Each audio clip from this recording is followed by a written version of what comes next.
গণভোট মেনে নিলে সাংবিধানিক প্রতিষ্ঠানগুলোতে নিয়োগ স্বচ্ছ হবে, আপনাদের কর্তৃত্ব এককভাবে থাকবে না।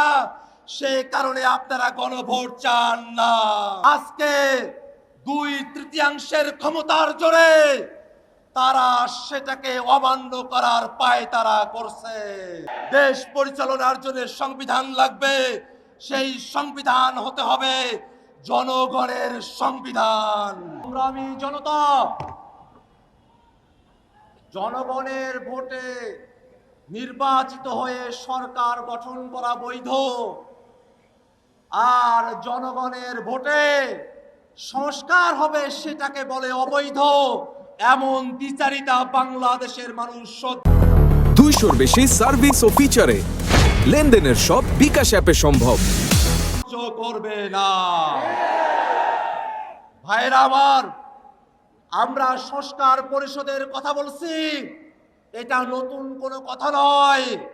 ঐক্যমত্য কমিশনে 30টির উপরে রাজনৈতিক দল একমত হয়ে সকলে এক কথা বলে সংবিধানের টেকসই পরিবর্তনের জন্য, সংস্কার সাধনের জন্য, সংস্কারকে টেকসই করার জন্য সংশোধনী নয়, সংবিধান সংস্কার পরিষদের বিষয়ে সকল রাজনৈতিক দল আমরা একমত হয়েছিলাম। কিন্তু দুর্ভাগ্যের বিষয়, ভোটের আগে পর্যন্ত তারা ফরমালি গণভোটের বিপক্ষে বলে নাই, কিন্তু ভোটের পরে টু-থার্ড মেজরিটি পাওয়ার কারণে তারা জনগণের রায়কে বৃদ্ধাঙ্গুলি দেখানোর সাহস করছে। জনগণ গণভোটের মধ্য দিয়ে বাংলাদেশের রাষ্ট্র কাঠামোতে যে পরিবর্তন চেয়েছে, আজকে 2/3 ক্ষমতার জোরে তারা সেটাকে অমান্য করার পায়তারা করছে।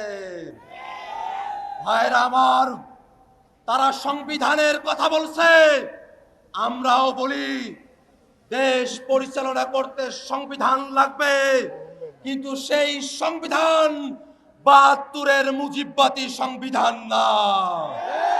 সেই সংবিধান শেখ হাসিনার সংবিধান না। সেই সংবিধান কোন দল বিএনপির সংবিধান না। দেশ পরিচালনার জন্য সংবিধান লাগবে, সেই সংবিধান হতে হবে জনগণের সংবিধান। আর সেই সংবিধানে জনগণের কথাগুলো থাকবে, তার অন্যথা আমরা হতে দেব না। আমরা তো বুঝি আপনারা সংস্কার চান না, গণভোট চান না। তার পেছনের কারণ হলো আপনারা বাংলাদেশের রাষ্ট্র ক্ষমতাকে, বাংলাদেশের সাংবিধানিক প্রতিষ্ঠানগুলোকে এক ব্যক্তির করায়ত্ত করে রাখতে চান।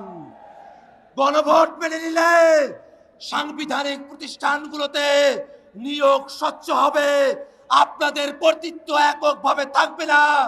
সে কারণে আপনারা গণভোট চান না। গণভোট মেনে নিলে তত্ত্বাবধায়ক সরকারের অন্তর্ভুক্তিমূলক সম্মিলিতভাবে একটা কাঠামো আসবে, আপনারা সেটা চান না। গণভোট কার্যকর হলে উচ্চকক্ষ হবে ভোটের পিয়ার অনুযায়ী, আপনারা সেটা চান না। আপনারা মৌলিক কাঠামোর পরিবর্তন চান না, এ কারণে এই গণভোট চান না। আমরা বলতে চাই, সংসদে আপনাদের সংখ্যাগরিষ্ঠতা থাকতে পারে, কিন্তু বাংলাদেশের জনগণ 70% সংখ্যাগরিষ্ঠতা নিয়ে রাজপথে আছে। এই জনগণকে কোনোভাবেই অমান্য করে আপনারা টিকে থাকতে পারবেন না। আপনাদের পতন নয়, আপনাদের সুন্দর পদক্ষেপের অপেক্ষায় জাতিকে সাথে নিয়ে আমরা অপেক্ষা করছি। সংসদে, রাজপথে কথা হবে সংস্কারের জন্য। ইনকিলাব জিন্দাবাদ।